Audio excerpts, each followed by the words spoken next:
sur la Silvari Delca 150 et ce que je me propose que l'on voit ensemble, c'est la réalisation d'un échantillon et de voir qu'effectivement c'est pas pareil qu'avec les aiguilles classiques, hein. On s'y prend pas de la même façon, mais on s'y prendra toujours ensuite de la même façon sur la machine par rapport à ce que je vais vous montrer là. Et donc à l'issue, donc on va faire un premier échantillon et donc on regardera ensemble ensuite comment calculer si on tombe bien sur le nombre de mailles et sur le nombre de rangs qui vous sont demandés sur un modèle que vous avez à réaliser. Et donc à cet effet, on regardera ensemble la notion de densité et donc on verra comment est-ce qu'on se sert de cette petite réglette jaune qui est livrée avec la LK 250. Donc écoutez, je vous propose qu'on commence. Alors nous y voici. Donc quand vous avez reçu votre machine, ou si vous allez recevoir votre machine, en tout cas, vous verrez que dans le carton, on a effectivement, bon moi j'ai mis ça sur un petit carton, mais vous avez deux petits fils de nylon comme ça, d'accord, qui sont quand même relativement assez grands, et bon je mets dans une petite truc, un petit sachet, et donc c'est ce fil, à un moment donné on va en avoir besoin, donc on va regarder ensemble comment, à quoi il va nous servir. Donc ça c'est une première chose. Après ça, alors imaginons qu'on vous demande de réaliser un échantillon qui fasse, pour faire 10 cm sur 10, eh bien on aura besoin de 22 mailles et 28 rangs, et ça se tricote en aiguille numéro 4. Voilà, c'est ce qui a marqué sur votre échantillon. Donc moi, je prends effectivement une laine qui se tricote en 4, où le nombre de rangs et de mailles sont approximativement les mêmes que sur le travail qui va être demandé après.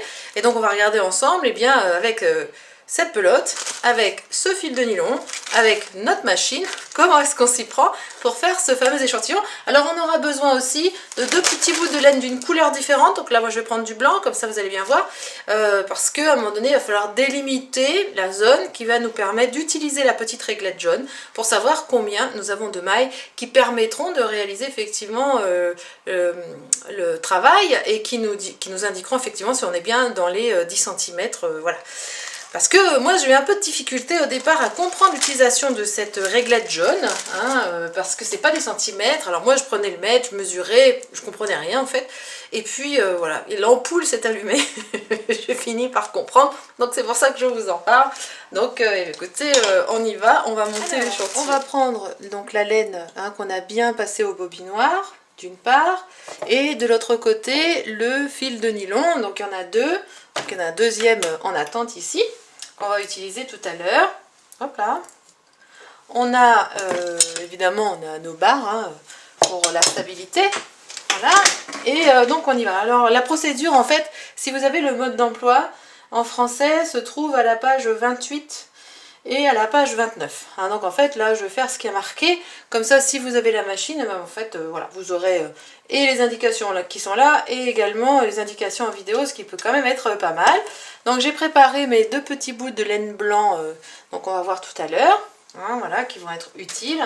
Donc on y va. Donc dans un premier temps on va descendre 25 mailles, 25 aiguilles de part et d'autre de la machine, voilà. Donc 20, 25, 20, voilà, 1, 2, 3, 4, 5, 25. Et comme vous le savez, alors je vais descendre un peu, voilà, pour que vous voyez bien. Donc bon, bah, le premier rang qui compte en vrai, hein, c'est un rang 0, c'est toujours 1 sur 2.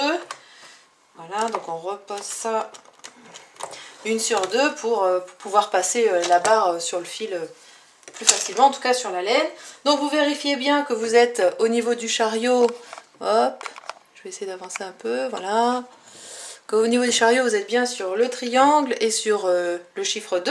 Hein, donc vous savez maintenant, le triangle c'est pour du jersey et le chiffre 2, ça veut dire que, où que soient les aiguilles, qu'elles soient en D, en C, etc. En tout cas, sauf en A évidemment, mais en tout cas si elles sont en D, le chariot va les ramener en position B. Hein, voilà. Alors, que je ne me trompe pas, voilà, on a bien 20, 3 et 2, 5. Ok, c'est bon. Alors, je vais mettre la laine. Donc, la laine, toujours, hein, dans notre chariot. Donc, on y va. Hop. Voilà.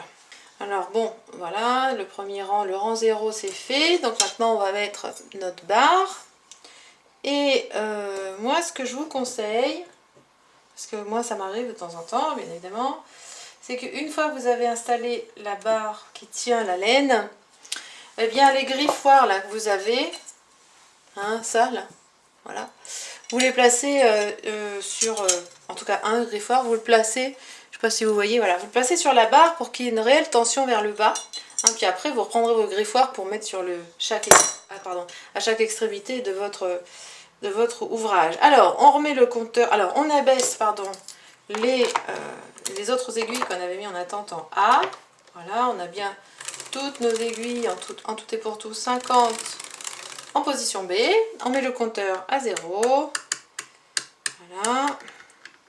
Vérifiez bien que vous avez votre densité là qui est bien mise par rapport à ce qu'on vous demande. Hein. Comme ça, vous pourrez voir si ça correspond bien ensuite à ce qu'on vous a demandé.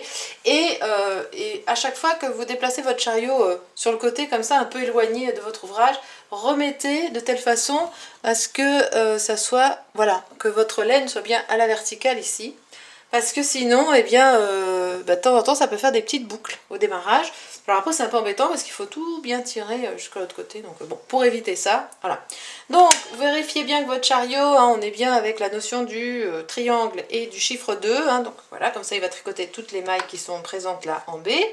Et donc, on nous demande de faire 15 rangs. Donc, eh bien, écoutez, on y va pour les 15 rangs. C'est parti!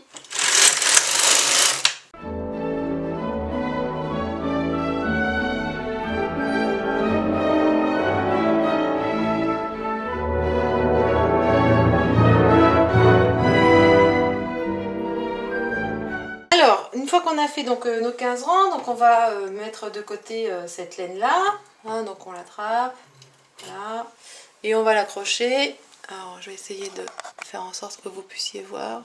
Je ne sais pas si vous allez voir là. Hop là. Voilà. On va l'accrocher l'extrémité ici. Vous voyez, là.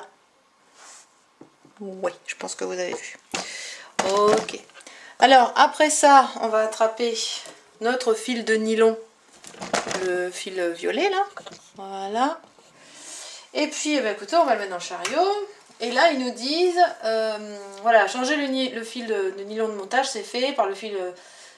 changer le fil principal par le nylon de montage et tricoter 2 rangs en point de jersey. Donc, voilà, vous tenez bien. Hein. Et puis, ben, on fait 2 rangs. Hein. Alors, on y va. On va enlever ça. 1 et 2. Donc il est bien là. Je ne sais pas si vous voyez. Voilà, on l'a bien ici. On a bien fait deux rangs avec le fil de nylon. Voilà. Donc maintenant on change. Donc on l'enlève. Donc on va l'accrocher. Voilà, on va l'accrocher là-bas. Alors, on reprend notre laine qu'on avait mise de côté sur la partie droite. Voilà, on va donc tirer ici, là, pour que ça soit tendu normalement. On la remet, voilà, dans notre chariot. Et donc là maintenant, eh bien, on va faire 20 rangs. Donc moi je remets à 0, hein, comme ça je suis sûre que je ne me trompe pas. Le compteur. Voilà. Donc là on va faire 20 rangs et puis on va voir ce qui se passe au bout du 20e rang. Donc c'est parti.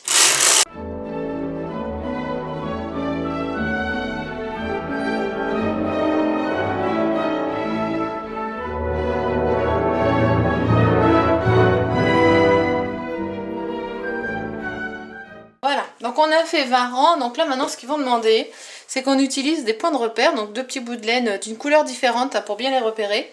Donc là je vais essayer de faire un zoom sur ce qu'on va faire. Donc là, et ça sera toujours vrai, hein. Donc là on va avancer de part et d'autre, on va avancer pardon, en position D, la 16e aiguille, donc en partant du centre. Donc voilà, 10, voilà, 10, 11, 12, 13, 14, 15, 16. Donc on l'avance, ah voilà, vous voyez pas. Voilà, je vais baisser un peu, voilà. Donc là, hein, en partant de 0, on a avancé celle-ci, la 16e, en position D. Et puis on fait pareil, hop là, voilà. Et puis on fait pareil ici, de l'autre côté, sur la gauche. Donc voilà, 10, 11, 12, 13, 14, 15 et 16. Voilà. Donc on avance bien ces deux-là vers nous. Et on va mettre notre petit fil de couleur. Voilà, un ici et un ici. Voilà. Ça va être des points de repère dont on aura besoin. Et puis, donc là, ça c'est fait, voilà, donc position 0, placer le morceau, ça c'est fait. Voilà, ok, tricoter 20 rangs continu, enfiler... Ok, donc là, on refait 20 rangs. Voilà. Alors, c'est parti. Alors, donc là, voilà, c'est fait. Donc là, vous avez effectivement de part et d'autre, vous avez vos petits fils, hein, vos petites bouts de laine, qui sont donc sur la 16e et sur la 7e de chaque côté. Hein, voilà, donc ça va être des points de repère. Alors quand vous passez le chariot pour ça, allez-y un peu doucement, parce que c'est possible que vous retrouviez que celle-ci soit tricotée. Donc éventuellement vous les tenez comme ça tout doucement sans forcer, hein, voilà. Parce que finalement je viens de couper, mais c'est ce qui vient de m'arriver. Donc voilà. Alors après ça, il nous demande de faire, donc on a dit 20 rangs, donc on en a déjà fait un, donc c'est parti.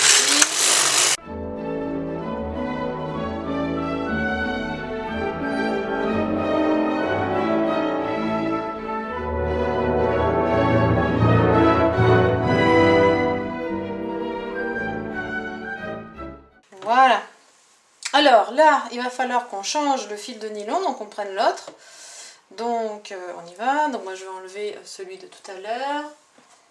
Alors écoutez, vous voyez pas grand chose, voilà, donc on va prendre le deuxième.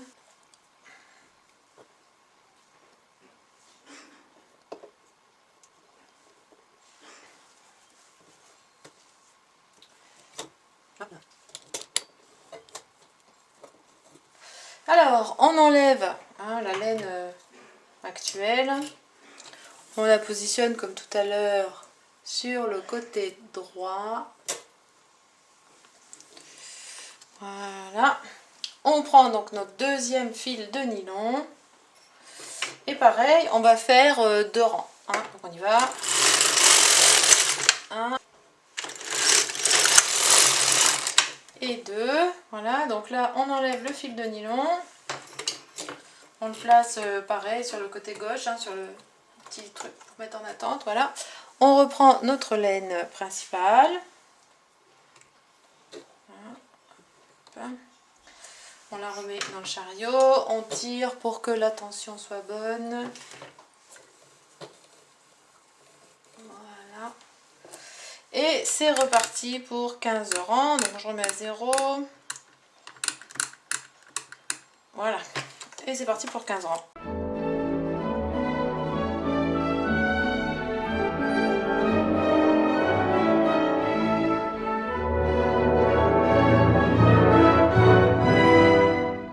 Donc là, pour enlever votre échantillon,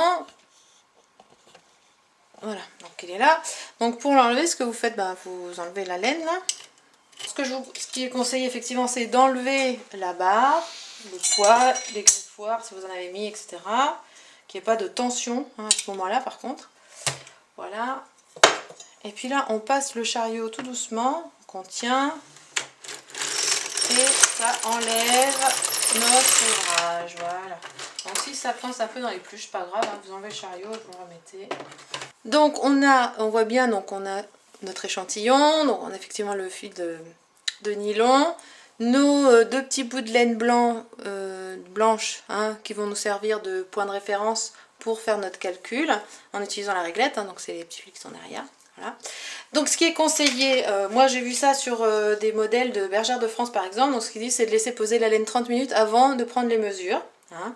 Et puis sur le mode d'emploi qui nous est donné, ce qu'ils disent c'est de prendre un fer à repasser, votre position qui convient à la laine, donc de repasser, d'accord, d'attendre un peu pour qu'elle reprenne en fait sa forme, parce que voilà, c'est pas comme avec un échantillon qu'on fait avec des aiguilles.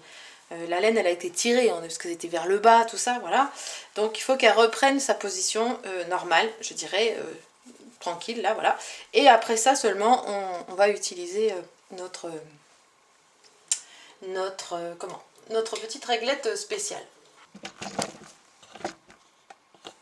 Ok.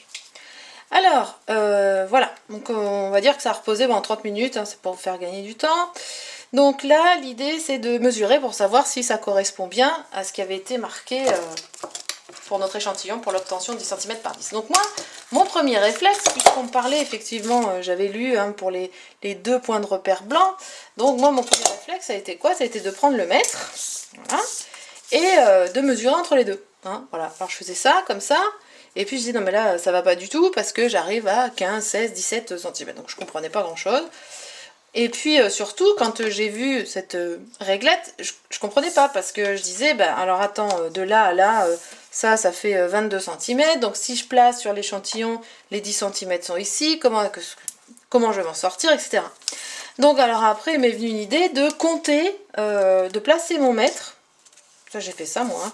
J'ai placé mon mètre, donc c'est après la petite, le repère blanc, la maille blanche, là, sur le cas de figure.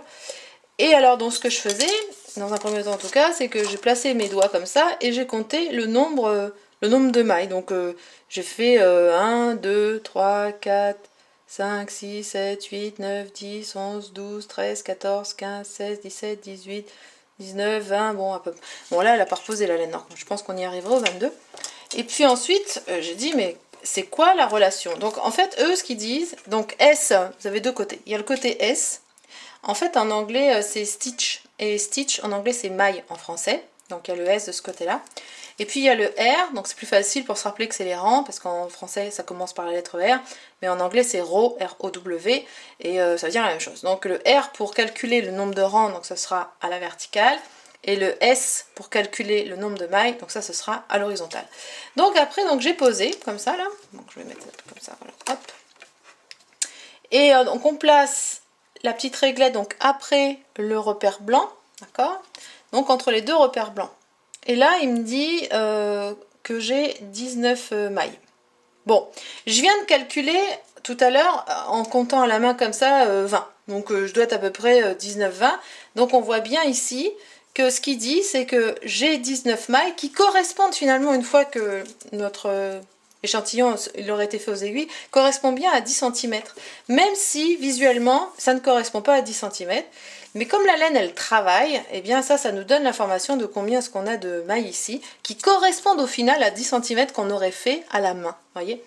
Et puis donc de l'autre côté, rang, alors pareil on place l'extrémité, voilà, l'extrémité au niveau du fil de nylon. Et puis là, par exemple, ben là, il va nous dire, ben là, ça correspond à 30 rangs. Donc là, on est pour l'instant à entre 19 mailles à peu près et une trentaine de rangs. Voilà.